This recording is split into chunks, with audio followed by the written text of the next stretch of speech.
Complement of a set. Dear students, आज हम बात करेंगे कि कॉम्प्लीमेंट जो है वो सेट का क्या होता है। ठीक है, इसको हम डिफाइन इस तरह से करते हैं कि हम बात करते हैं जी कि कॉम्प्लीमेंट जो होता है बेसिकली एक यूनिवर्सल सेट है हमारे पास। ठीक है, लेट्स सपोज वो जो है 1 2 3 4 5 6 7, ठीक है, एंड सो ऑन। चलें इस तरह कर लेते हैं। ठीक है, यानी ये बेसिकली अगर आप इस सेट की नोयत देखें तो ये बेसिकली एक नेचुरल नंबर का सेट है जो कि 1 से स्टार्ट हो गया आगे तक जा रहा है। ठीक है, तो यूनिवर्सल सेट, अब यूनिवर्सल सेट हम ऑलरेडी पढ़ चुके हैं कि कोई भी सेट जो अंडर कंसिडरेशन होता है वो यूनिवर्सल सेट होता है। ठीक है, अब हम इसमें से इसका कोई सबसेट है, इसका कोई पार्ट लेते हैं। चले इसको कॉपी पेस्ट करा लेते हैं। चले हम ऐसे करते हैं कि इसका ये वाला पार्ट ले लेते हैं 2 3 एंड 5 6, कोई भी पार्ट, बीच में से कोई एलिमेंट हो सकते हैं, कोई पार्ट हो सकता है, ये एक सेट है। ठीक है, इसको चले हम यहाँ पे लिखते हैं और हम इसको एक नया नाम दे देते हैं। यानी हमने क्या किया कि हमने यूनिवर्सल सेट में से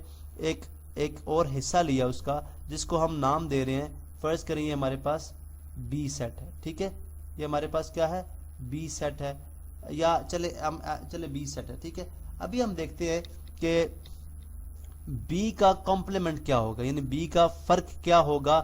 बी कॉम्प्लीमेंट बेसिकली क्या होगा, तो बी कॉम्प्लीमेंट होता है जी कि यू में से अगर हम यू का डिफरेंस ले लें बी के साथ, तो बेसिकली ये हमारे पास क्या कहलाएगा, बी कॉम्प्लीमेंट। इसको बी प्राइम से भी जाहिर किया जाता है, और बी अगर आप यहाँ पे सी डाल दें, ठीक है, तो बी कॉम्प्लीमेंट भी हो सकता है। सेट का नाम ए बी हो सकता था, कोई भी नाम रख सकते हैं। यहाँ पे हमने बी रखा तो ये बी कॉम्प्लीमेंट और बी प्राइम और बी कॉम्प्लीमेंट ये होगा। ठीक है, तो बेसिकली हम यहाँ पे जब यूनिवर्सल सेट से जब बी सेट को डिफरेंस ले लेंगे, ठीक है, तो ये हमारे पास क्या बन जाएगा, बी कॉम्प्लीमेंट और बी प्राइम। ठीक है, अब देखें अगर मैं यहाँ से u का b से फर्क लूं, ठीक है, तो मुझे समझ आ जाती है कि मुझे सिंपली क्या करना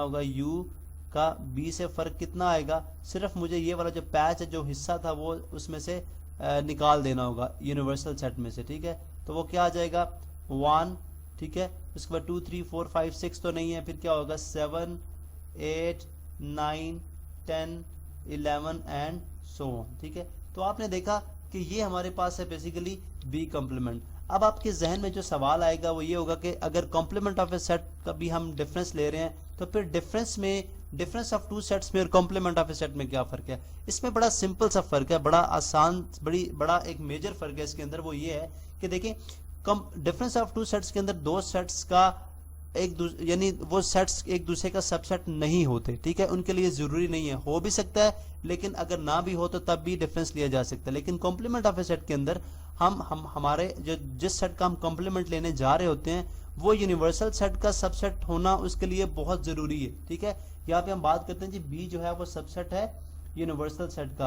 अब यूनिवर्सल सेट मैंने बताया कि कोई भी सेट जो कि अंडर कंसिडरेशन होगा, जिसको हम स्टडी करेंगे, यूनिवर्सल सेट कहलाएगा। वो इवन भी हो सकता है, सेट ऑफ ऑड नंबर हो सकता है, सेट ऑफ रैशनल हो सकता है, इररेशनल हो सकता है। और जो सेट बी होगा जिसका हम कॉम्प्लीमेंट लेते हैं, वो उसी यूनिवर्सल सेट का हिस्सा होगा, उसका सबसेट होगा। ठीक है, लेकिन जैसे मैंने बयान पहले किया कि सब डिफरेंस के लिए एक सेट का यानी उन दो सेट्स का आपस में सबसेट होना जरूरी नहीं है। ठीक है, तो ये बेसिकली फर्क है यानी कॉम्प्लीमेंट ऑफ ए सेट में और डिफरेंस ऑफ ए सेट में। ठीक है, अगर हम इसको एक न्यूमेरिकल अगर इसको एक अदर एग्जांपल से एक डिफरेंट तरीके से समझें, तो हम यूं समझ सकते हैं कि फर्स्ट करें हमारे पास एक सर्कल है। ठीक है, ये देखें, ये मैंने एक सर्कल ड्रॉ किया।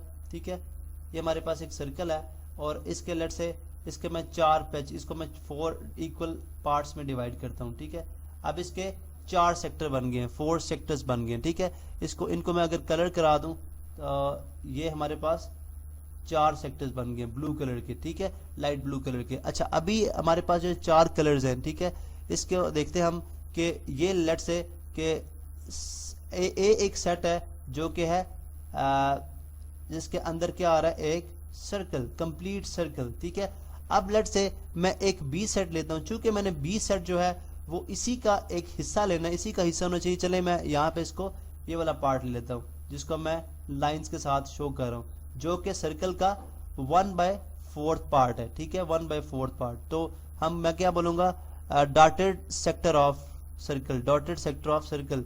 तो मैं इसको लिख देता हूँ जी कि ये क्या है, dotted, sorry not dotted, line sector of circle, line sector of circle. ये सर्कल का लाइन सेक्टर है, लाइन सेक्टर ऑफ सर्कल। ठीक है, ऑफ सर्कल, जो कि ऑलमोस्ट बनता है 1/4 यानी 1 और 1/4 ऑफ सर्कल। अब आप देखें ऑफ सर्कल, अब आप देखें कि मैं इनका डिफरेंस कैसे ले सकता हूँ, या जो है जो डिफरेंस होगा, यानी ए, चूंकि मैंने इसको ए बोला, इसको मैं यहाँ पे यूनिवर्सल सेट के नाम भी दे सकता हूँ, ठीक है। ये बेसिकली हमारे पास यूनिवर्सल सेट है, ठीक है। इसको ए को हम क्या कहते हैं, यूनिवर्सल सेट। अब अगर मैं यहाँ पे बी कॉम्प्लीमेंट लेना चाहूँ तो बी कॉम्प्लीमेंट क्या होगा, यू का डिफरेंस बी के साथ। आप देखिए अगर मैं यू का डिफरेंस बी के साथ लूंगा तो वो एक ऐसा सर्कल होगा जिसके अंदर, जिसके 4 सेक्टर है, ठीक है, जिसके अंदर, सॉरी यहाँ पे एक ऐसा सर्कल होगा जिसके 4 सेक्टर थे, अब इसके कितने रह जाएंगे, 3 सेक्टर रह जाएंगे, 3 सेक्टर्स, ठीक है। तो ये बेसिकली हमारे पास क्या हो जाएगा, डिफरेंस। अगर मैं अगेन इसको भी कलर कर दूं तो आपके लिए समझने में आसानी हो जाएगी कि ये हमारे पास क्या हो गया, ये हमारे पास बन गया जी बी कॉम्प्लीमेंट। यानी अगर हम जो लाइन पोर्शन था उसका, वो अगर उसमें से बी में यूनिवर्सल सेट में से निकाल दे तो पीछे हमारे पास ये वाला पोर्शन रह जाएगा जो कहलाएगा बी कॉम्प्लीमेंट, ठीक है। तो ये है बेसिकली हमारा बी, ये कॉम्प्लीमेंट, ठीक है। अब इससे कुछ रिजल्ट जो हम अखज़ करते हैं उन पे हम बात कर लेते हैं। फर्स्ट करें जी कि कुछ प्रॉपर्टीज हैं कॉम्प्लीमेंट की, उन पे बात कर लेते हैं। फर्स्ट करें जी, पहली बात वो है जी कि अगर हम ए कोई सेट है उसका यूनियन ले लें ए कॉम्प्लीमेंट के साथ, तो हमारे पास अगेन यूनिवर्सल सेट ही आ जाएगा। क्योंकि अगर आप देखें, अगर इस एग्जांपल के अंदर अगर आप देखें तो आपको ये पॉइंट यहाँ पे भी समझ आ जाएगा कि अगर, चलिए यहाँ पे थोड़ा सा इसको ऊपर कर लें, अगर मैं ये बेसिकली अगर मैं यहाँ पे बी सेट को अलग से ड्रॉ करता तो वो बेसिकली ये बनता, ठीक है। बी सेट हमारे पास ये एक पैच था, ठीक है। चले मैं इसको थोड़ा ज्यादा बेहतर तरीके से बयान बना दूं। ये बेसिकली, ठीक है, ये हमारे पास एक पैच है बी, ठीक है, जिसको हमने बोला था कि इसको हमने कलर भी किया था, इस कलर, ये कलर है इसके अंदर, ठीक है।